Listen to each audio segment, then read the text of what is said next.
Namaskar and welcome back. I hope you had the chance to grab a good cup of chai and coffee and refresh yourself because we're going to have a real fun day ahead. We move on to a short keynote on you woke up one morning to find you've suddenly become a software company. Enticing as the name sounds, let me not give it what it is all about. I'd rather let our keynote speaker, Dr. Jim Walsh, who is the CTO of GlobalLogic, to address the august audience and do the needful. With over 30 years of software development experience, Jim Walsh brings diverse technology management capabilities to GlobalLogic. As CTO, Jim is responsible for leading GlobalLogic's horizontal technology practices, technical advisory services, and solution accelerator initiatives. Ladies and gentlemen, please welcome Dr. Jim Walsh. Dr. Walsh, the stage is all yours. Great. Thank you very much. With the 30 years of experience remark, I was thinking earlier today, instead of being a digital native or a digital immigrant, I'm really a digital aborigine. But great.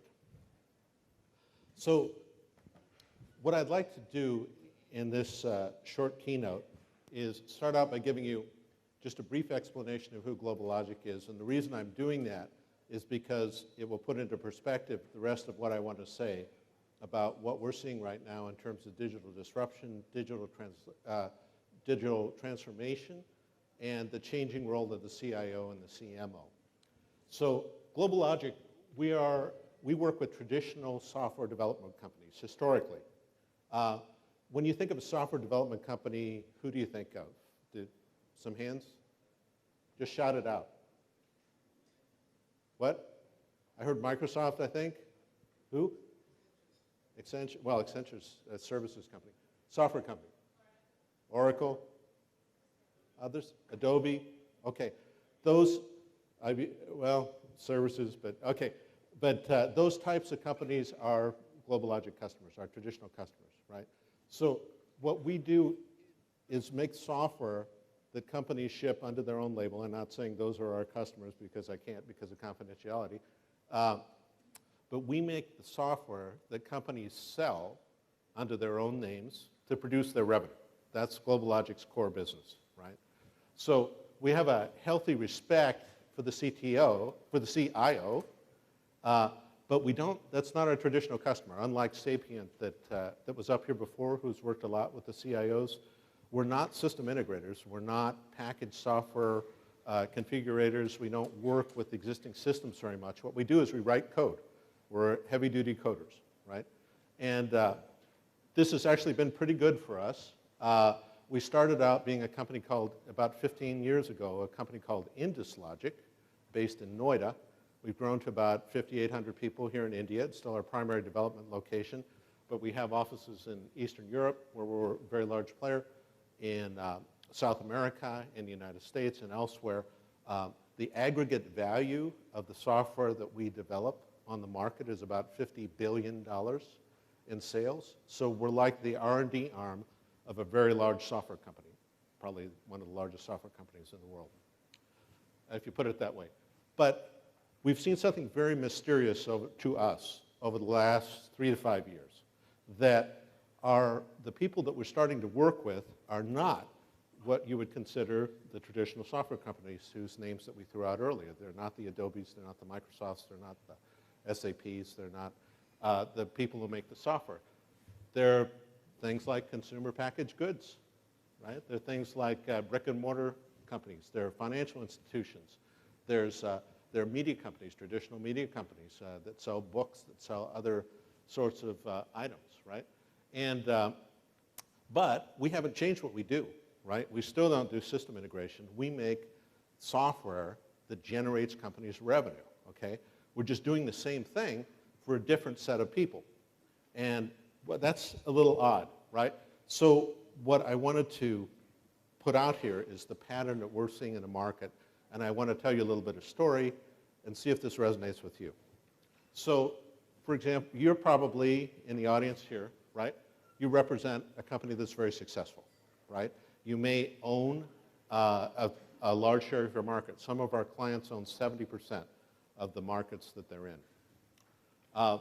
They might think of themselves as an agribusiness or a transportation company or a bank or an automobile manufacturer or a medical device company, right? They are no stranger to software for sure. One of the clients I visited with in Europe a couple weeks ago has 5,000 engineers in their IT department.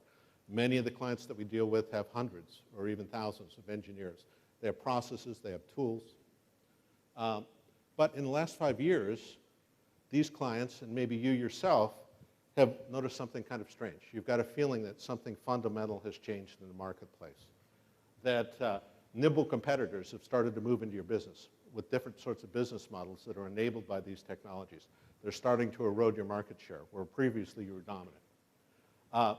You may have bought some of these companies, you may have caught up with them, neutralized their advantage, but they still keep coming up. They still keep coming up with these different kind of models. You probably hired in special skills, the data scientists, the app developers, the analytics people, but fundamentally your company stayed the same as it has been for the last 20 years, 50 years, longer, right? You may have even brought in new leadership, but a lot of the company still stays as much as it was, right? So like all of us though, you're probably aware, if you're at this conference, that there's a tremendous amount of disruption around you. You know, established players, something like 52% of the Fortune 500 is no longer on there in the last 15 years. It's no longer in the Fortune 500. The tremendous turnover here caused by these radically new models. New business models. I'm not talking about new technologies. I'm talking about technology-enabled business models. For example, telcos are scared to death of over-the-top services being offered by WhatsApp and other people who are turning them into commodity providers. There's travel and transportation are falling victim to a sharing economy, right? Like B&B, Airbnb, Zipcar, where you have access, not ownership, right? Uber, that has been mentioned here several times as a game changer. Retail and packaged goods. We have things like showrooming that was described by one of the people here earlier, where people come and shop in your expensive to maintain store, but they buy online, or they buy from somebody else after looking online and checking your goods, right? Same-day delivery is neutralizing the advantage of having a brick-and-mortar store. Financial institutions, not currently under threat, partially because they're heavily regulated. However, there's these peer-to-peer lending models and new currencies like M-Pesa, Bitcoin, others that have the potential to radically change the way these things work. Time banks, where people can exchange goods and services without using money. Healthcare, we're moving to wellness-enabled models that are supported by analytics software. Direct-to-consumer publishing. This is one area where the change has been really tremendous in business models, right? Where we can't even go to a bookstore near my house anymore, which is a very, I live within 5 miles of Stanford University. There's only one brick-and-mortar bookstore left in Palo Alto. And because, like everybody else, go onto the web and we download our media, right? So what do all these things have in common? These new business models enabled by technology remove the advantage of capital investment from the value chain. It allows a company like Uber, who has no capital investment, doesn't own any cars, right? They don't even have investment in servers, probably. Everything's on the cloud, though I don't know that for the fact, right? They have no upfront capital investment, and yet they're putting traditional taxi companies out of business and causing tremendous lawsuits. This type of business model recurs in agriculture and all over the place.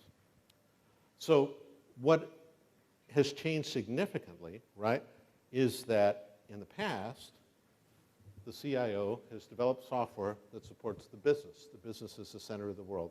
You think of yourself as I'm looking at Thomas Cook over here, so I'd say travel company, but I'm not trying to pick on them. But you think of yourself as a travel company or as an automobile manufacturer or as a publishing company, as a printing company, and the CIO has existed to serve that business. The customer has existed to fuel that business, and the executive talent comes up through the business. But what's shifting is that in order to compete with these new nimble business models, people are finding they had to put software not at the periphery, but at the center of their business. And they have to not have the customer exist to fund the business. They have to have the business exist to engage the customer, like we heard about in 2 panels ago. So suddenly, you have this realization that, oh my God, I've become a software company. I thought I was an automobile manufacturer. I thought I was a travel company. I thought I was a bank, right? But overnight, because of in order to compete with these new business models, I've had to become a software company. So what does that mean? It means you need to become user-centric, right?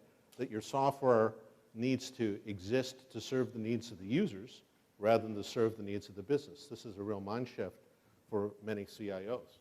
That processes also need to become user-centric, that most businesses say they're using Agile. Agile is definitely a big transfer. You can't walk into a company that says they're not using Agile anymore, but they don't use Agile in the way it was intended, which puts the users at the center of the software development process and makes it a user-driven activity rather than a internally driven activity. Lean also puts users exactly at the center. The fundamental piece of this, though, is the technology is enabling new business models. It's like the Uber, the sharing economy, the casual labor economy, the people who want to be drivers for 3 hours a day can now become a driver with their own car and no capital investment, right? So these new business models have been what are enabled by the technology, and it's the business models that are challenging the existing status quo. So how does this relate to our topic of CIO, CMO, strange bedfellows, or power couple, right? Well, what's happening is that, in my opinion, the CIO and the CMO, or more generally the technology and the business, need to together drive a transformation in the companies that they're in, right? This might mean that the CMO becomes more technical. It might mean that the CIO becomes more business savvy, or it might mean that these two roles converge into a single person. So what I'd like to do right now is ask our very distinguished panel to come up, please, and have a seat and introduce yourselves. And what we're going to be focusing on now, our topic is CIOs and CMOs, strange bedfellows, or power couple. Because what's really certain is with the kind of business marketing disruption we're seeing, the digital transformation that we're seeing, is that these two people have to collaborate, these two roles have to engage in a way that we've never seen before, yet the business is going to transform. So we'll start with you, Sridhar, if you could introduce yourself. Hi, I'm not Karthik Kaushik, so I think the name has not been updated yet. My name is Sridhar, and I head customer franchise for Citibank. Customer franchise, just to quickly clarify, it includes digital and innovation, and it also includes marketing, data, and customer experience. So in some ways, the CIO and CMO folded together. My name is not incorrect, so I am Jyotsna Makkar. I lead the marketing organization at Microsoft. I've been at Microsoft for about a couple of years, but for the most part of my career, I was actually in F&B, selling Pepsi and similar brands in the beverage space, as well as foods. It's a huge swing and a big leap for me from just doing marketing that was bells and whistles, relevance, selling a packet of chips saying this is a vacation in a bag, or selling a bottle of soft drink saying this is actually magic in a bottle, going full circle to actually selling technology. So really the whole gamut of perception-based marketing to now performance-based marketing, I guess. Hi, good afternoon. My name is Abraham. I look after marketing, customer service, and trade relations for Thomas Cook. My latest title is the Chief Innovation Officer, which is actually a bit of what Jim said, which is trying to marry marketing and technology in some sense, identify new opportunities that a traditional, old, reputed travel company like Thomas Cook may not have seen in the past. So that's my challenging role as of today. Very good. So I'd like to just go down the panel and maybe each of you talk for 2 or 3 minutes about how you see our topic, CIO, CMO, strange bedfellows, or power couple. Yeah. I think before we get into the topic, if you just step back a little bit, step back in history, traditionally you've seen CMOs as being stewards of the brand. They are the custodians of creativity. So all those exciting things about campaigns, marketing campaigns, these are things that CMOs were associated with. And if you look at the CIO's role, the CIO is more a cost center. So making sure that the bulbs are glowing and things are not falling apart, making sure that systems are efficient. So that was the role. But that was about 5-7 years ago. But since then, things have changed. So if you ask what has changed, there are a few things that have changed. First, of course, is the velocity and variety of data that is available. I mean, there's a huge amount of data around in the space, and the CMOs are so impatient to get that data and create some insights out of it. On the other hand, the CIO's job it is to make sure that the data can be aligned, make sure that all those functional requirements that come from the CMOs are in tech language, not in some marketing jargon. So that is changing a lot. The second piece that's changed is digitization. Ever since we have had digitization, then the ability to measure the outcomes, the ability to make things move faster, so that has created pressure both on the CIO and the CMO to act differently. And finally, based on the first two, the customer choices have changed. I mean, the rapid pace at which customers now have choice is very different from how it was before. More importantly, customers now's expectations are fashioned not by the industry they are in. For example, if you look at a bank like ours, we find that it's not as if customers look at other competitor banks to see how good our experience is. They look at retail, they look at wallet players, they look at software companies. So their expectations are now being shaped by industries which are outside the main domain. And that, again, puts pressure back both on CMOs and CIOs. So it's a very interesting phase that we're going through. And a lot of adjustments, both on the CMO side, the CIO side, the processes as well, all those things need to be done. I'm sure we'll cover a bit of that in the panel today. So Jim, I'm going to talk about, of course, CIO, CMO. To talk about, you spoke about digital disruption, and I thought that was fantastic because on the one hand, we're seeing that organizations are actually building their digital transformation roadmap. They're disrupting their own operational models, their business processes, their go-to-market models, and they're doing that because they know if they don't do that, they'll get disrupted themselves. And on the other hand, what you're seeing is that consumers are hyper-adopting new technologies. We've never seen the kind of uptake of new technologies and services that we're seeing now. So this band we used to talk about, saying this is the early adopter band, that band is really getting large. There are many, many early adopters today, and I think the consumers are very sort of comfortable with adopting new technologies with alacrity. That's one bit of it. The other bit of it is that customer centricity is something that we've always spoken about, but it's probably sharpest in its need today. And the way organizations will pivot around customer centricity will define whether they themselves will disrupt and build new ecosystems and sort of reimagine their industries and the verticals they operate in, or will get disrupted themselves. So that's the other big thing. So I thought the whole notion of architecting and thinking through what your digital transformation journey is, and if that digital transformation journey requires that you actually upend some of your traditional models of either going to market or your channel strategy, then enterprises are actually doing that today.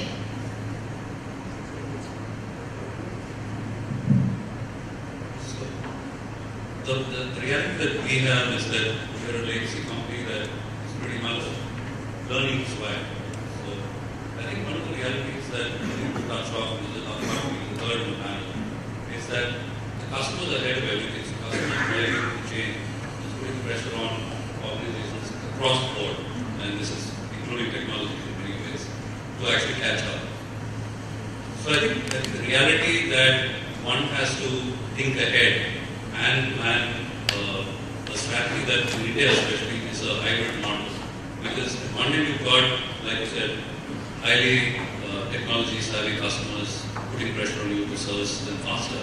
And the other end you've got a set of customers who are just coming up to sort of being able to afford your service, in our case travel service. So you pretty much have to keep both ecosystems going. It's not like you can disrupt an existing pattern of system that you invested in and sort of say, okay, now I'm a completely technology-driven company because there is a very, very large set of customers who still want to be good people. So I think the true challenge for us specifically is will actually keep a traditional brick and mortar, people-oriented service model alive and well and efficient.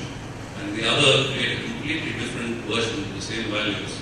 It's completely driven by technology and alive to the heightened sense of expectation that today's customer expects. And I think that's really the true challenge, because in many ways you're creating two organizations where they were one. You pretty much have to create a different culture at one level and a similar sense of shared values at the other, because you can't have conflict with culture as well, because they are working within the same ecosystem. I think the point is that as a service organization, we have to be able to serve the customer at the level of technology they are comfortable with. So you can't either push too much technology down the throat, because that makes them uncomfortable. Nor can you seem like you're, a Jurassic fossil that's, saying, listen, you want to buy a mobile, but guess what? I don't have a mobile. So I think that's really what, in India specifically, the challenge is going to be that the transformation is going to be parallel, and both ecosystems will have to be competitive, vibrant, and efficient.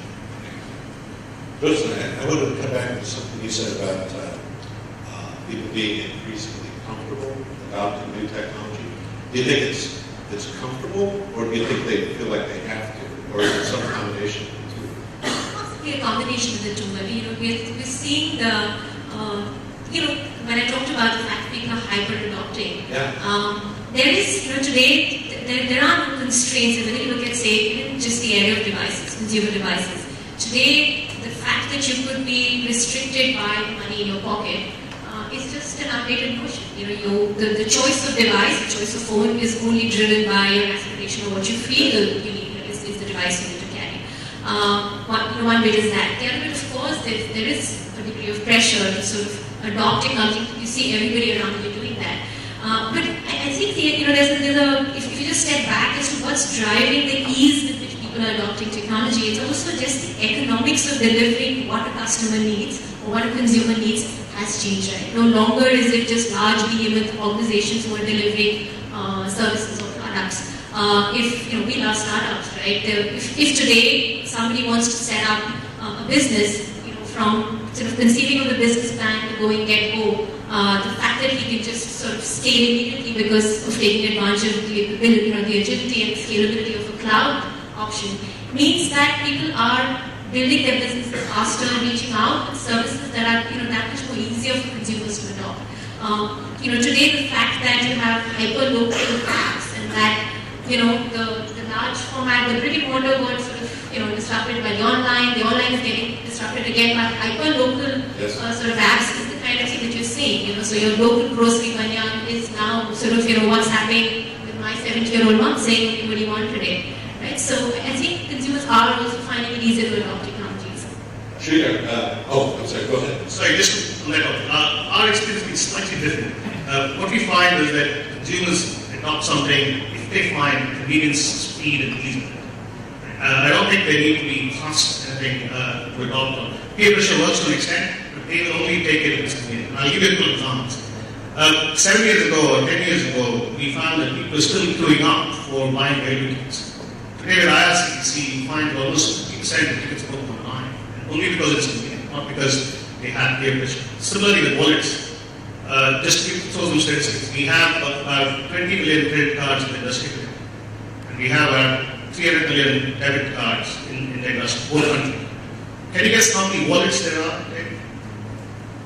We have close to 100 million wallets, prepaid wallets in the country. Not because somebody asked customers to take wallets, because wallets are so much simpler to use, especially on a cab drive, especially on something which is quick and easy to do. And I think that drives the whole purchase behavior. It's convenient, simple, and easy. People take it. On the digital disruption thing, you're Abraham. So, Thomas Cook, my thesis that companies need to are finding themselves becoming software companies whether they need to or not. Does that resonate with you? Do you see yourself as a software company? Do you see yourself needing to be a software company? You mentioned you need the high touch, the brick and mortar as well. So my sense is that we are at heart and will always be a service organization. Because finally it's about personalizing and making a holiday special. The technology is increasingly becoming a a way to facilitate that, make it faster, easier, convenient, more efficient. But at the heart of it, I think people aren't going to be happy with this technology. It's not served in a way that's palatable, if you will, for lack of a better word, to them. At a level of that, technology friendliness, or lack of it. That's the way it works.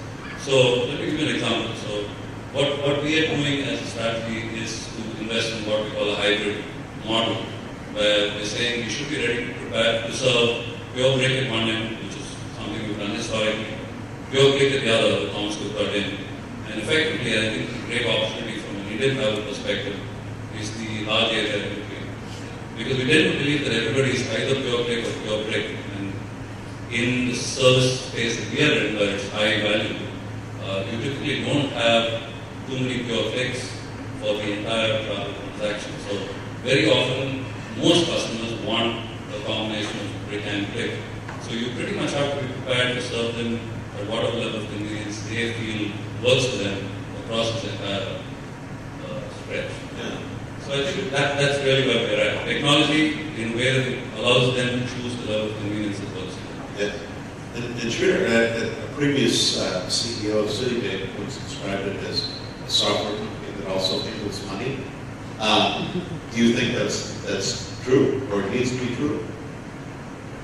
I have a slightly different take on that. We definitely. He's no longer the CEO, so you can't. Yeah. The way I look at it is that we definitely are a lot more tech savvy now than before, but we're not limited by technology. And like you pointed out, we have to use technology to make things simple and easy for customers. And that's the way we go about it. The slightly departure from what just had, we're saying that we will have both click and brick, but we'll have click for a certain set of transactions and brick for some other set of transactions. For example, if it's a routine recurring transaction, it can be easily done sitting in the comfort of your home. If you'd rather that customers take the mobile route or the online route, and if it requires a slightly higher involvement, where it requires face-to-face meeting with an RM and so on, where we have branches that customers can meet, or the RM will go to their premises to meet up with them. So not only will it be brick and click, but it will also be brick and click for different types of transactions. And I also think that the brick model will change in the sense that right now we have branches which are more or less similar. Each branch is very similar to another branch. But as we evolve, we will take the retail route where branches themselves will be very different. So you would have a mega branch, which would be rolling the red carpet for high-end customers. You would have branches which are just like a kiosk, where you could do some routine transactions and go away. You could have branches which are slightly in between, where you could do a few routine transactions, a few high-involvement transactions. And a lot of that stuff could also get done online or mobile. So in many ways, the branch ecosystem would sort of supplement the digital ecosystem rather than the other way. So on this topic of the CIO and the CMO and their changing roles, you've worked a lot with both, I believe, and played both roles. I believe we're a bit involved with lots of CIOs, right? Certainly sold to a lot of CIOs. What have you seen? What war story? Can you tell us a war story where that went well or that went really bad? I'm not sure I can tell a war story, Jim, but if you just, again, if you just go back a little bit, we're talking about digital transformation. We're talking about how it's disrupting how industries and ecosystems have been built up so far. And while the panel today is talking about the CIO-CMO dynamic, I would argue actually that really every CXO's role is actually getting redefined. Right. I do believe that the CEO should not be worrying only about profitability and the product roadmap, or I believe the CEO actually has an additional role to play of storyteller, which traditionally has been the CMO's sort of turf, right? I believe sales is increasingly looking at marketing and saying how can we actually do multi-touch nurture rather than cold calling. Of course, marketing is changing hugely. Gartner predicts that by 2020, almost all B2B customers will actually, almost 85% of their needs will be actually sort of they'll be self-enabled and self-actualized without the need for human interaction. So I think sales, manual sales processes are getting devoured by machine-driven, automated marketing platforms, really, right? So I think all of the roles are undergoing some degree of, change. And I think the CIO change dynamic comes from the fact that today when you have the cloud and you have software as a service, I think the traditional role of the CIO of managing, operations or worrying about cost of ownership of servers, is really actually going away. And the CIO is looking increasingly at business strategy and looking to contribute to business strategy. The CMO is really the most in touch with the customer, and with that degree of intimacy of customer information, the CMO actually, apart from campaign management, obviously needs to be shaping business a lot. So I think, a lot of the CFO, the CMO, the CIO are actually all coming together to sort of build and shape business strategy together as well. Yeah. So Abraham, one of the things that really interests me about Thomas Cook too is, with their 130-year history in India, or more, right? 135. The change is hard for a lot of people, right? I mean, you've got a certain way of doing business you've done for the last 100+ years. It's worked out pretty darn well, right? But yet you find yourself in a new world that's being technically disrupted. How do you get the people who are invested in innovative things and made it very successful? And rightfully so, right? But the people who drive today's revenue tend to make the decisions, right? Instead of the people who drive tomorrow's revenue. How do you get them on board? How do you affect transformation? How do you get the CIO, CMO talking the same language as well? So let me start with Gavin saying it's still work in progress, and I'm sure it will be for some time. But I think two things that we did right, or at least right so far, it seems, is that first thing we did was not have the e-business model seem to challenge the traditional model.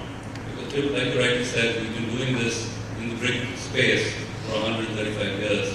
And here we're suddenly saying, hey, listen, all the money that we're making here, we're going to reinvest in this new model that if you're halfway intelligent, you'll sort of imagine they're going to take your jobs away.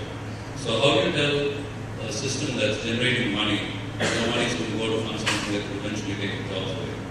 So the way we did that was actually say that the e-business model will not compete with the traditional business at all, but effectively funnel back so that they shadow P&L. So the business or the customer is the heart of it, and the transaction can happen whichever way the customer feels convenient with, either pure brick or pure brick, like I said, in between. And the business is delivering the service will see the bottom line benefit. So effectively, the brick model saw the e-commerce investments as part of their sustainability in the future rather than competitive. The reason why I'm taking some time to describe this is because some of my earlier assignments, I've seen the new e-commerce model actually compete by the CEO's design with the traditional model. And that's pretty much always a recipe for disaster because the traditional model is almost always funding the new investment, and then obviously they're not happy about that. I think the second thing that we've done is actually almost visionary, which is to, I've sort of said this to Jim, so actually a story, and the storytelling example here, of talking about a family model, right? So you have a child, and you look after the child when the child's the kid, because the child can't look after themselves. And when you're old, the assumption is that the child will look after you if you've been decent to the child. So in many ways, the analogy we've been propagating with the brick model or the system is that, listen, these are the little kids in the block, nurture them and look after them, because when you're old and dying, it's inevitable. This is what's going to sustain us. So I think that understanding that it's investing in the organization's long-term survival and growth has really worked to some extent. I won't say it's 100% successful. There will always be a bit of friction there.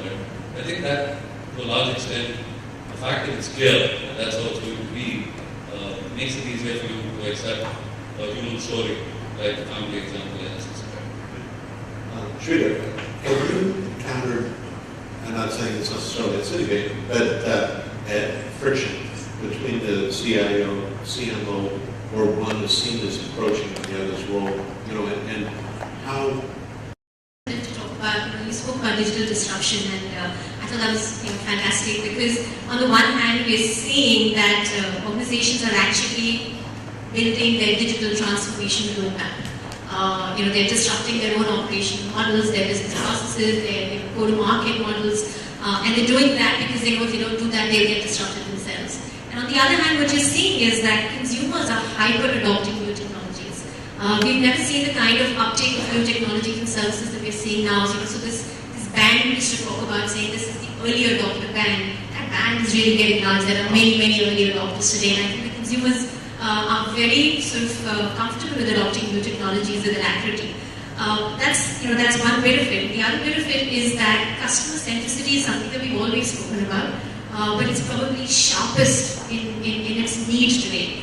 And the way organizations will pivot around customer centricity will define whether they themselves will disrupt and build new ecosystems and sort of reimagine their industries and the verticals they operate in, or will get disrupted themselves. So that's the other big theme. So I thought the whole notion of architecting and thinking through what your digital transformation journey is, and if that digital transformation journey requires that you actually upend some of your traditional models of either going to market or your channel strategy, then enterprises are actually doing that today.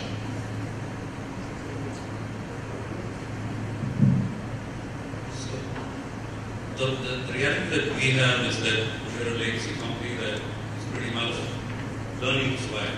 So I think one of the realities that we need to touch on is the third in the panel is that the customers are ahead of everything. So customers are ready to change. It's putting pressure on organizations across the board, and this is including technology in many ways, to actually catch up. So I think that the reality that one has to think ahead and plan a strategy that in India especially is a hybrid model. Because at one end you've got, like I said, highly technology savvy customers putting pressure on you to service them faster. And the other end you've got a set of customers who are just coming up to sort of being able to afford your service, in our case travel service. So you pretty much have to keep both ecosystems going. It's not like you can disrupt an existing pattern system that you invest in and sort of say, okay, now I'm a completely technology-driven company, because there is a very, very large set of customers who still want to be good people. So I think the true challenge for us specifically is to actually keep a traditional brick-and-mortar, people-oriented service model alive and well and efficient. And the other, create a completely different version of the same values. It's completely driven by technology and alive to the heightened sense of expectation that today's customer expects. And I think that's really the true challenge, because in many ways in creating two organizations where they were one, we pretty much have to create a different culture at one level and a similar sense of shared values at the other, because you can't have conflict with culture as well, because they are working within the same ecosystem. I think the point is that as a service organization, we have to be able to serve the customer at the level of technology they are comfortable. So you can't either push too much technology down the throat, because that makes them uncomfortable. Nor can you seem like you're, a Jurassic fossil that's, saying, listen, you want to buy a mobile, but guess what? I don't have a mobile. So I think that's really what, in India specifically, the challenge is going to be that the transformation is going to be parallel, and both ecosystems will have to be competitive, vibrant, and efficient. Listen, I want to come back to something you said about people being increasingly comfortable adopting new technology. Do you think it's comfortable, or do you think they feel like they have to, or is it some combination of the two? Possibly a combination of the two. We're seeing the, when I talked about the fact that people are hyper-adopting, there is, today, there are no constraints. When you look at, say, even just the area of devices, consumer devices. Today, the fact that you could be restricted by money in your pocket is just an outdated notion. The choice of device, the choice of phone is only driven by your aspiration or what you feel you need is the device you need to carry. One bit is that. The other bit, of course, there is a degree of pressure to sort of adopt technology. You see everybody around you doing that.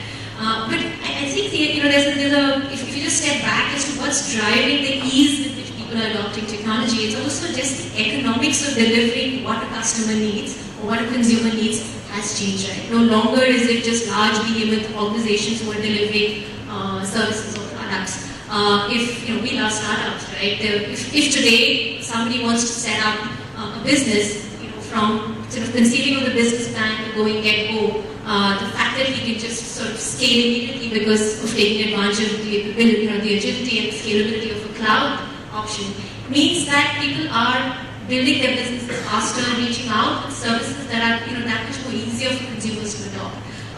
Today the fact that you have hyper-local apps and that the large format, the brick and mortar got sort of disrupted by the online is getting disrupted again by hyper-local sort of apps is the kind of thing that you're seeing. So your local grocery banyan is now sort of what's happening with my 70-year-old mom saying, okay, what do you want today? Right? So I think consumers are also finding it easier to adopt technologies. Sridhar, I'm sorry, go ahead. Sorry, just on that one. Our experience is slightly different. What we find is that consumers adopt something if they find convenience, speed, and ease. I don't think they need to be fast to adopt one. Peer pressure works to an extent, but they will only take it if it's convenient. I'll give you a couple of examples. 7 years ago or 10 years ago, we found that people were still queuing up for buying railway tickets. Today with IRCTC, you find almost 50% of tickets booked online, and only because it's convenient, not because they have peer pressure. Similarly with wallets, just to throw some statistics, we have about 20 million credit cards in the industry today, and we have about 300 million debit cards in the industry, whole country. Can you guess how many wallets there are today? We have close to 100 million wallets, prepaid wallets in the country. Not because somebody asked customers to take wallets, because wallets are so much simpler to use, especially on a cab drive, especially on something which is quick and easy to do. And I think that drives the whole purchase behavior. It's convenient, simple, and easy. People take it. On the digital disruption thing here, Abraham. So, Thomas Cook, my thesis that companies need to become are finding themselves becoming software companies whether they need to or not. Does that resonate with you? Do you see yourself as a software company? Do you see yourself needing to be a software company? You mentioned you need the high touch, the brick and mortar as well. So my sense is that we are at heart it will always be a service organization because finally it's about personalizing and making a holiday special. The technology is increasingly becoming a way to facilitate that, make it faster, easier, convenient, more efficient. But at the heart of it, I think people aren't going to be happy with this technology. It's not served in a way that's palatable, if you will, for lack of a better word, to them. At a level of that technology friendliness, or lack of it, that's the way it works. So let me give you an example. So what we are doing as a strategy is to invest in what we call a hybrid model, where we're saying you should be ready to prepare to serve pure brick at one end, which is something we've done historically, pure brick at the other, the Thomas Cook got in. And effectively, I think the great opportunity from an Indian travel perspective is the large area in between. Because we tend to believe that everybody is either pure click or pure brick. And in the service space that we are in, where it's high value, you typically don't have too many pure clicks for the entire travel transaction. So very often, most customers want a combination of brick and click. So you pretty much have to be prepared to serve them at whatever level of convenience they feel works for them across this entire stretch. Yeah. So I think that's really where we're at. Technology, in a way that it allows them to choose the level of convenience that works for them. Yeah. And Sridhar, a previous CEO of Citibank once described it as a software company that also handles money. Do you think that's true, or it needs to be true? I have a slightly different take on that. We definitely He's no longer the CEO, so you can't. Yeah. The way I look at it is that we definitely are a lot more tech savvy now than before, but we're not limited by technology. And like you pointed out, we have to use technology to make things simple and easy for customers. And that's the way we go about it. The slightly departure from what just had, we're saying that we will have both click and brick, but we will have click for a certain set of transactions and brick for some other set of transactions. For example, if the routine recurring transactions can be easily done sitting in the comfort of your home, you'd rather that customers take the mobile route or the online route. And if it requires a slightly higher involvement, where it requires face-to-face meeting with an RM and so on, where we have branches that customers can meet, or the RM will go to their premises to meet up with them. So not only will it be brick and click, but it will also be brick and click for different types of transactions. And I also think that the brick model would change in the sense that right now we have branches which are more or less similar. each branch is very similar to another branch. But as we evolve, we will take the retail route where branches themselves will be very different. So you would have a mega branch, which would be rolling the red carpet for high affluent customers. You would have branches which are just like a kiosk, where you could do some routine transactions and go away. You would have branches just slightly in between, where you could do a few routine transactions, a few high involvement transactions. And a lot of that stuff could also get done online and mobile. So in many ways, the branch ecosystem would sort of supplement the digital ecosystem rather than the other way. So on this topic of the CIO and the CMO and their changing roles, you've worked a lot with both, I believe, and played both roles. I believe we're a bit involved with lots of CIOs, right? Certainly sold to a lot of CIOs. What have you seen? What war story? Can you tell us a war story where that went well, or that went really bad? And what should we do? I'm not sure I can tell a war story, Jim, but if you just go back a little bit, we're talking about digital transformation. We're talking about how it's disrupting how industries and ecosystems have been built up so far.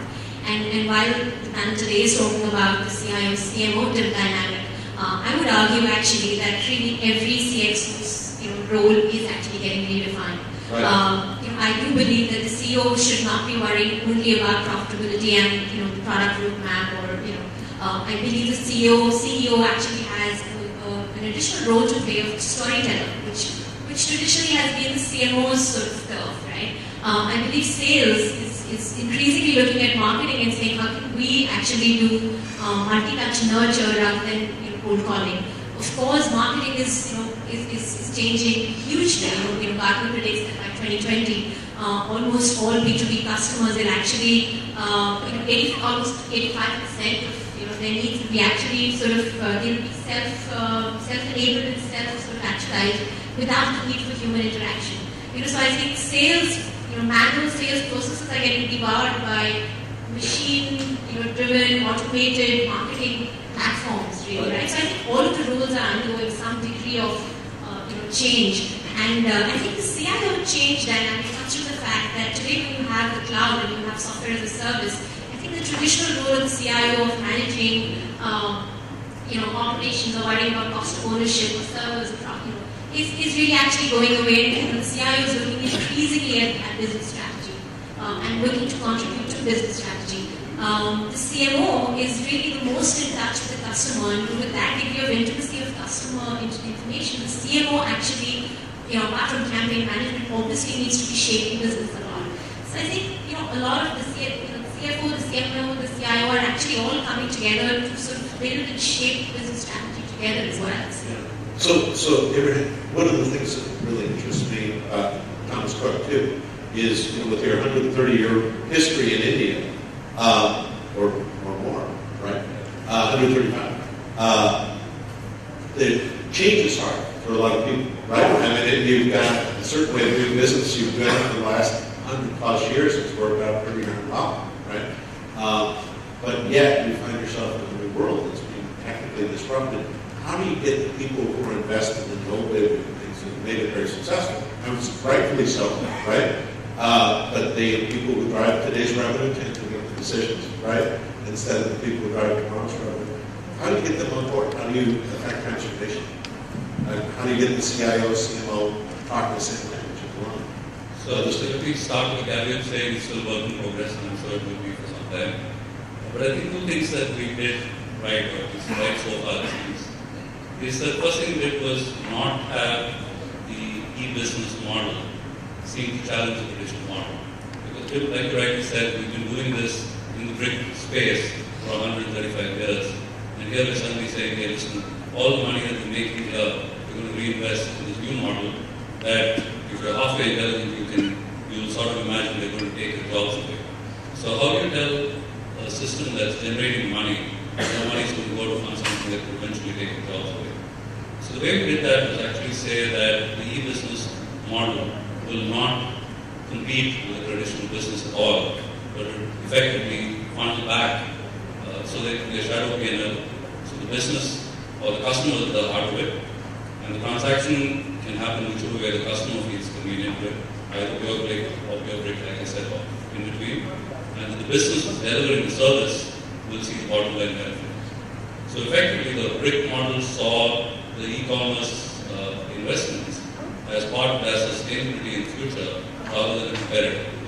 The reason why I'm taking some time to describe this because some of my earlier assignments, I've seen the new e-commerce model actually compete by the CEO's design with the traditional model. And that's pretty much always the recipe for disaster because the traditional model is almost always funding the new investment, and then obviously they're not happy about that. I think the second thing that we've done is actually almost missionary, which is to, I've sort of said this to Jim, so actually a story, and a storytelling example here, of talking about a family model, right? So you have a child, and you look after the child when the child's the kid, because the child can't look after themselves. And when you're old, the assumption is that the child will look after you if you've been decent to the child. So in many ways, the analogy we've been propagating with the brick model or the system is that, listen, these are the little kids in the block, nurture them and look after them because when you're old and dying, it's inevitable. This is what's going to sustain us. So I think that understanding that it's investing in the organization's long-term survival and growth has really worked to some extent. I wouldn't say it's 100% successful. There'll always be a bit of friction there. But I think that, to a large extent, the fact that it's clear that that's how it's going to be makes it easier for you to accept a human story, like the family example I just described. Sridhar, have you encountered, I'm not saying it's necessarily at Citygate, but friction between the CIO, CMO, or one that's seen as encroaching on the other's role, and how should that kind of situation be handled? Do you have any sanitized war stories you can share with us? I don't have a war story, but I have seen instances where there is encroachment competitive.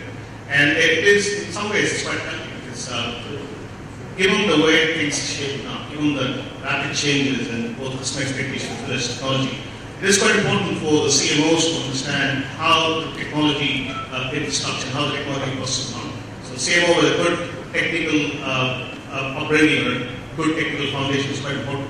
And the other way around as well, for a CIO or a technical person to understand how business is done, how to cope with business expectations, both in terms of pace and in terms of complexity, is something that should be stressed on. In this process, there's a lot of these conflicts that do happen. And there are instances, for example, particularly when we have to launch products at a given deadline. Right? The technology often comes back and says it's going to take us so many man-hours or so many man-months. That is a very tech way of speaking. Technology always talks in terms of man-months and man-years and so on, while the marketing guy always talks in terms of deadlines, dates. So there's a huge conflict. So the common currency doesn't exist there. So from the tech team's point of view, from the time you give a BRB, it is so many weeks or so many months. From a marketing perspective, the customer has to have the product by this time. And that transformation, that language change is very, very important. So what we have in Calcutta now is to have these pilots. And oftentimes it's said that, oh, don't be afraid to fail. But I think I have a small caveat. Don't be afraid to fail, so start small. So that even if you fail, you stay small. Then the stakes are not that high. So that is a process that has helped us. Try smaller chunks, try experimenting in smaller chunks where you have the flexibility to fail and learn from that and move on. Just what differences do you think in terms of the digital disruption space there are between India, the threats and opportunities for India, as opposed to the rest of the world? What special challenges or opportunities do you think India faces? Just a comment about India. We've seen that for every trend that's worth talking about, we've seen whether it was mobile penetration or anything of import, we've seen how India has actually leapfrogged years in the adoption. And I think perhaps that's key to the way India operates, the agility with which there's always been the spirit of enterprise. Perhaps there hasn't been the infrastructure, or there hasn't been the funding, or there hasn't been just the wherewithal for people who have the ideas to get going. If you remove that as a barrier, or if you make the economics of funding and building an idea easier, I think just India's innate ability to leapfrog trends and to adopt faster than perhaps perhaps other places in the world, is something that's is very special to India. Yeah, I was thinking the same thing because a lot of these technologies enable big results with minimal capital investment, right? Like Uber, for example. It's very, very interesting. Another phenomenon that happens between the CIO, CMO, and we'll open it up for questions in a couple minutes, is different speeds that they operate. And you alluded to this earlier too, where the CMO needs everything. Yesterday, 2-week intervals, we gotta meet this deadline, gotta get this conference, gotta do that. But the CIO wants things to work. Right? They want things to be secure, they want things to get the right results. I wonder, Abraham, if you could talk a little bit about how you dealt with that, or whether you've seen that phenomenon. Yeah, obviously, as a marketing brand person, sort of everything is yesterday, yesterday, like I said. So what we've realized is that almost every conversation about marketing now ends up as a technology conversation, and every conversation about IT ends up as a marketing conversation, because finally, no amount of technology development without it being adopted or sold in some way makes sense.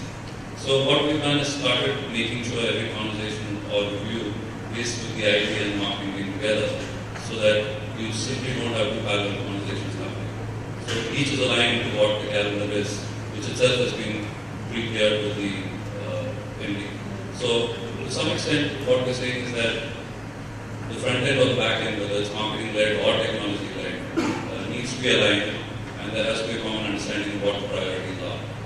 The challenge very often is that the priorities for the marketing person and the priorities for the IT person tend to be different, depending on some historical.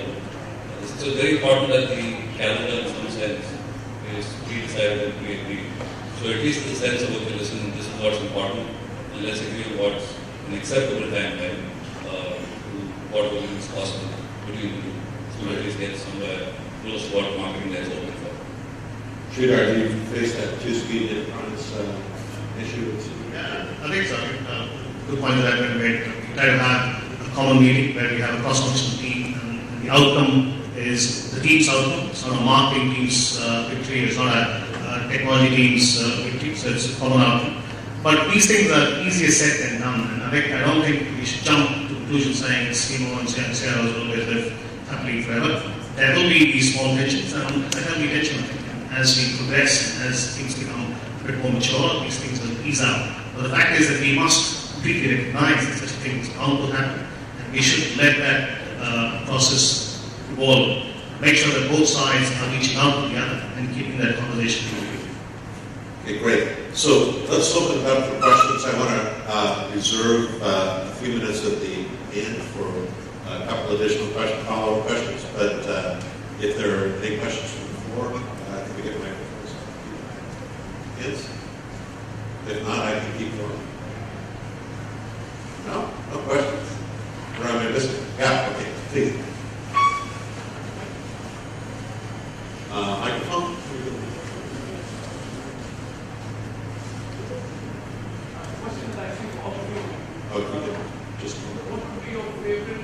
Oh, just wait a second. Thank you. Thank you. My name is Santosh. My question to the two of you would be that what would be your favorite disruption in marketing that you would have experienced in each of your respective categories? Since we're talking about disruption within the space of marketing, would there be one special element that took place, whether it's with Thomas Cook or Microsoft for you? Or maybe more generally your industry. Who are the real innovators in the travel industry that you're learning from? Without disruptors. Is that the question? Yeah. It could be within your category or otherwise.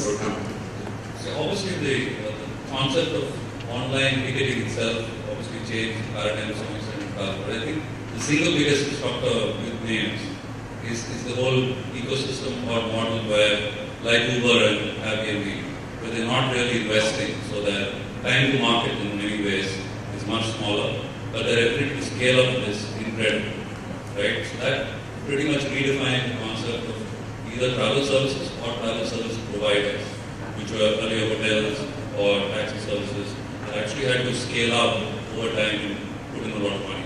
But with Uber and Airbnb, we've actually seen the origin of a completely different ecosystem where you are creating entrepreneurial networks that actually can provide much larger scale service anywhere in the world in a very, very short period of time.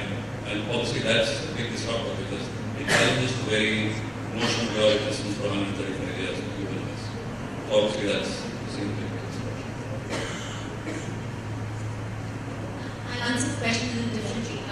So Jim talked, put a very interesting graphic saying everybody today is a software company. And of course, my co-panelists have talked about what it means for them to be a software company. We were fundamentally and still are, a software company. But I would just add the additional nuance that really, when you think about, data really is really the other really interesting thing that's coming out. Because if you just look at the whole area of machine learning, predictive analytics, it's obviously in areas of verticals like manufacturing or healthcare. It has sort of huge applicability. But sometimes you could just look at a very traditional industry and realize the power of analytics to actually transform how that industry could operate. And I just want to give a very quick example of this story, and it's the story of the connected cow. And I'll tell you really how that worked because this is in faraway Japan, where Fujitsu and Microsoft actually created this very innovative program for 11 dairy farmers whose fundamental business problem was something that any business has, which is they wanted to increase production and they wanted to reduce the cost of labor, cost of resource, the underlying resource cost. And there was this, so obviously Fujitsu came up with this very interesting program where they actually, the insight was that there is a very limited time-bound window during which cows go into heat. And that period is like, in 21 days it could be as little as 12 to 18 hours. And you obviously need to monitor and watch for that kind of behavior and that period, which is characterized by this very frantic pacing that the animals do up and down during those 12 to 18 hours. So imagine a farmer's plight having to monitor the behavior of several hundreds of cows to imagine, to figure out which is his best opportunity, to go forward with artificial insemination because he needed to increase the production or increase the breeding of cows. So Fujitsu actually, with the help of Microsoft technology, wired these Wi-Fi connected pedometers to these hundreds of cows and actually measured their steps at frantic pacing, measured their steps every day, several times a day to develop a data pattern. And that data analytics is actually able to empower farmers with mobile alerts telling them when it was right for breeding season and when was the right opportunity. So there you have it, artificial intelligence meeting artificial insemination. Very, very traditional industry getting completely turned on its head just by the power and just the innovation of data analytics. So I think that's the kind of areas where it's just how quickly can growth hack. I think on the banking side, there are quite a few disruptions that are happening even as we speak. The biggest, of course, is mobile. So not very long ago that we had internet. So it's 10 years ago, 1999, 2000, and internet banking started. And then we had mobile banking, and we had mobile apps. And within mobile apps, we have different types of mobile apps. We have location-based mobile apps. We have the social mobile app, the social payments going on there. So the ability to transfer money instantaneously, real time, which is something that not many even developed countries have. It's a big innovation that the banking industry requires. So that is very, very big as well. And also the way we do these sort of transactions, ticket booking, for example, online ticket booking, that is a big disruption. We had a self-help tool where we realized that customers are asking recurring questions on the phone channel. So we created a self-help tool where customers can actually type in their question and it auto-populates an answer based on how previous questions have been answered. So these sort of innovations keep happening all the time, especially in the banking industry. Yes.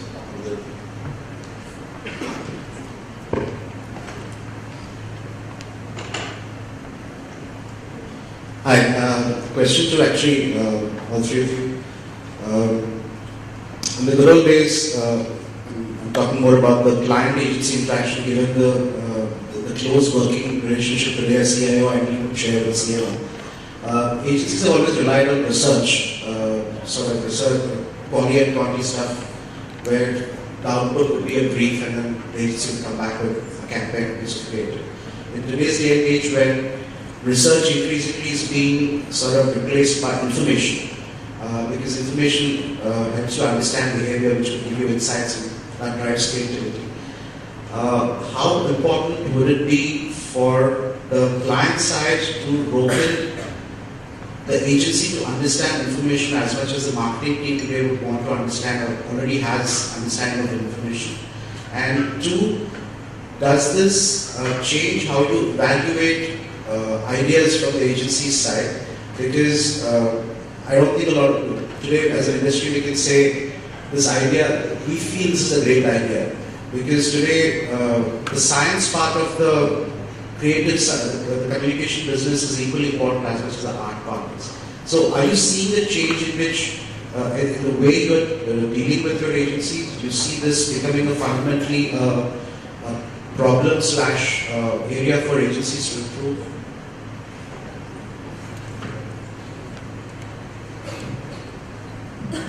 I got that. I'm an ex-Ogilvy guy, so 10 years in advertising, so I've been on both sides. I'm on the second side. So to answer your question, my perspective is that you're right. I think earlier traditional research was the research report we had IMRB or more to someone presenting, and then both sides were listening to the presentation and decided or agreed on what we did.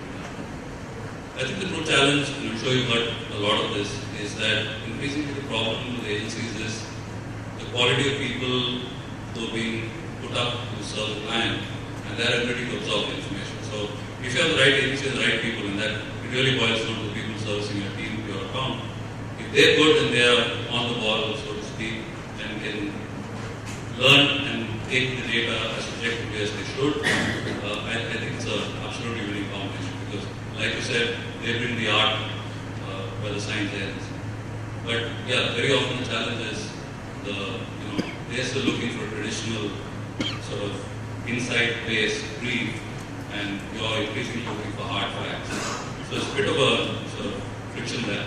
But yeah, it boils down to both the client's ability to accept a bit of art because it can't always be science, and the agency's ability to accept data where the insight doesn't match what the data says. I think in some ways that shift is definitely happening, but in many things are aiding that shift as well. It's one of those days when the agency had to go and conduct the market research and take 2.5 months to come out with the market research report and so on. These days with social media, crowdsourcing, you can instantly get customer feedback. And just to give you an example, where one of those times when we want to install an ATM in a new city where we opened up our branches. So we wanted to check which is the best place for ATMs. And typically it would have been rank order. The boss had put it together and put it there. But we did a Facebook poll and said, these are the 5 places that we have. Prospective customers, feel free to say which ones we like. And in 3 days' time, we had almost 4,000 people voting for their locations. We actually set up ATMs based on those suggestions that came in from a Facebook poll. So the point I was trying to make is that although data-driven is getting more and more commonplace, the ability to get that data is not as onerous as it used to be. And that is helping that drive to get more and more scientific in decision making. I think they've both said it really well. So I'll just only add to that by saying that both at the marketing end as well as the agency end, I think there's a terrific lot of muscle that still needs to be built, really both sides. Both the agency and the client really need to work together to figure out, if those are your prospects, what really are they, what's their digital footprint, what are the digital breadcrumbs they're leaving for us to follow and retarget and remarket and go back in a non-creepy way, as something talked about earlier today. So I think that's muscles that both the client and the agency end need to build together. And now more than ever before, I think the two teams need to work really cohesively together. And I think in an era when we're talking increasingly about marketing automation and algorithms that score, where your prospect is ready to engage with, etc. The role and criticality of creativity is just even sharper. It's so cacophonous, the environment. So the role of creativity actually has never been sort of more required. And I think that's an area where the agency always will be such a valuable partner for any time. Thank you. I think we could probably take one more question, and then I have a couple wrap-up questions. There is one. I'm sorry. Over there? Yes. Okay. Hi. have a Okay, question. well, okay, please, go ahead. So my question is for Sridhar. You were talking about how it's beneficial to launch a product in pilots so that even if you fail, the loss is not as much. But as a product manager, the biggest challenge for me is to understand what is the quantum of, how should I define the pilot? In terms, it shouldn't be that small enough that is not substantial for the customer to find a product valuable. And secondly, how will you define a failure? It's a really good question. It's a really good question. So it's easy to say do it small, but how small is small? Or how big is small? Is the question you're asking. It's difficult to give you a crisp answer because there are different types of pilots that you can have for different products and categories. But I think if you define certain parameters as outcomes, for example, if you say that you're launching a new product, say on the financial services side, and the outcome is that you have to give a delivery time which is 1/3 of what it was before, right? And if that was defined, and then you do a pilot to see whether it works or not. So this, I've deliberately taken a very simplistic example, and therefore, in this particular case, it's easy to say that pilot worked, but it not. On the other hand, there are projects which have multiple parameters. Customer experience is a parameter, cost save is a parameter, revenue generation is a parameter. So on which parameter did it succeed, on which parameter did it fail? So it's quite difficult to do that. But I would still think that defining the outcomes at the outset of the project, and then saying, look, we are gunning towards this, and we'll try and see these 3 or 4 outcomes are met. If it gets met, it's a success. If it's not, then maybe we try harder again.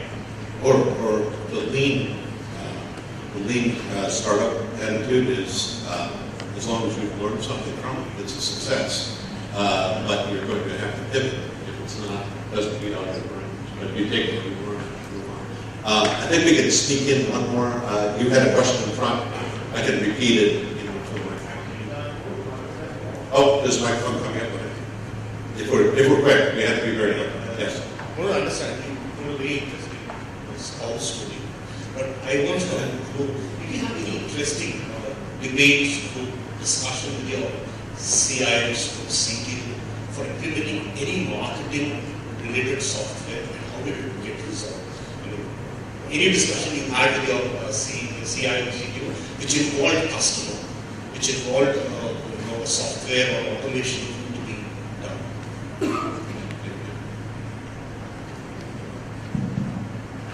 So we had an idea for something that we believe can actually change the way people buy holidays. So we're looking at middle class India and the fact that they can afford most of our international holidays. Yeah? A lot of people want to get a holiday but can't afford it. So we actually wanted to create something that allowed them to save for a holiday at the end of the year instead of taking a loan, which they pay a usual interest. So we wanted to build on something which the bank sells, which is a recurring deposit. So we launched something called a holiday savings account. So the idea was that you could save in 12 RD-based installments with the bank, and at the end of the 13th month, actually take a holiday with Thomas Cook, which would be decided. So the challenge here was to build something that would allow the front end to actually calculate the cost of an RD based on how much of an RD person have to invest right there with the customers in front of you, instead of having to say, let me get back to you. Because we had to have bank involved on the call and so on.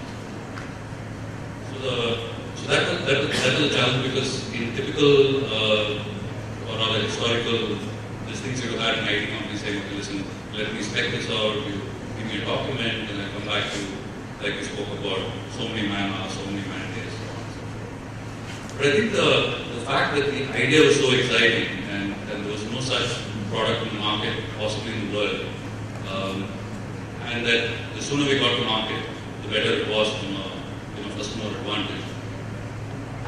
They just completely changed the timeline from what they first said to a fraction of it, and we actually got it out very fast. So we've been in the market for about a year now, only because they got excited by the idea.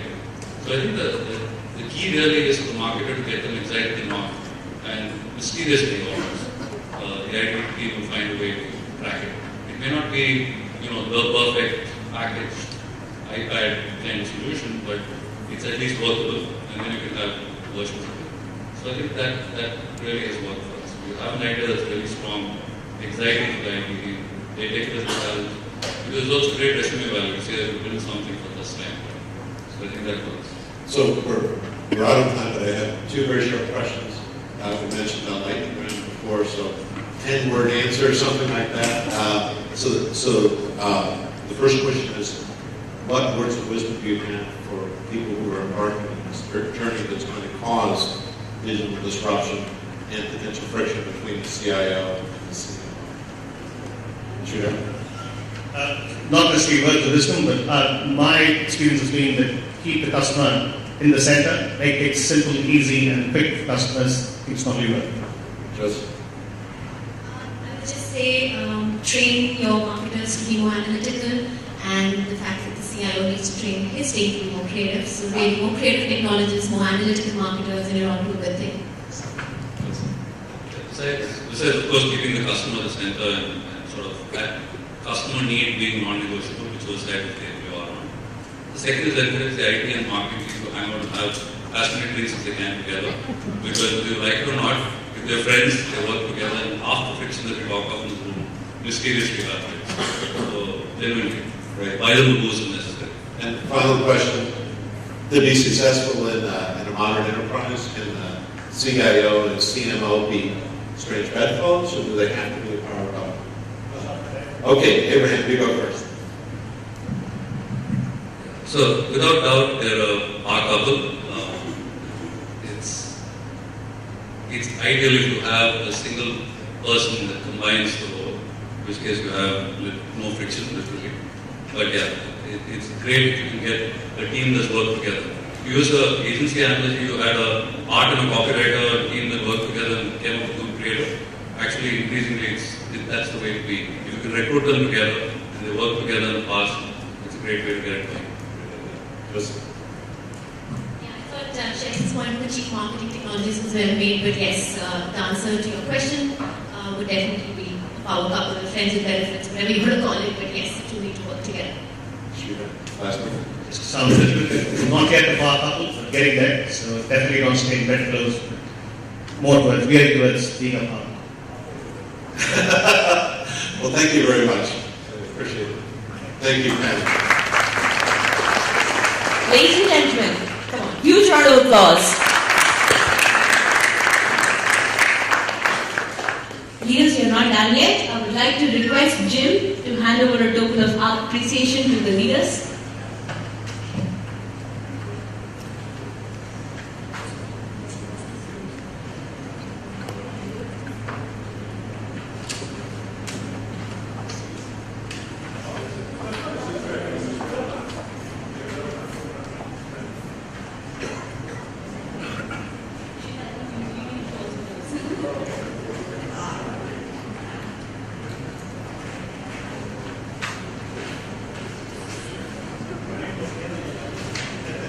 And of course, Jim.